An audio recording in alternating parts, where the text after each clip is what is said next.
So, hi everyone! Ito nga pala yung bagong harvest ko today na dahlias. Ito naman, nung nakaraan pa, pero magandang-maganda pa rin siya.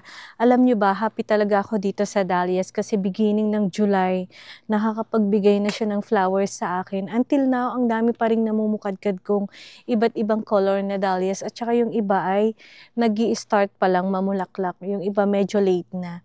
Ang ginagawa ko pala dito, every mga around November ay dinidig ko na yung bulbs niya.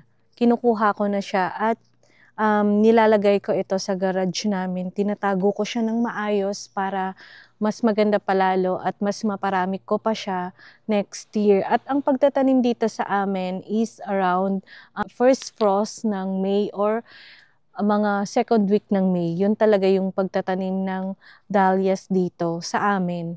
Ewan ko lang sa ibang lugar kasi magkakaiba naman tayo ng climate or klima.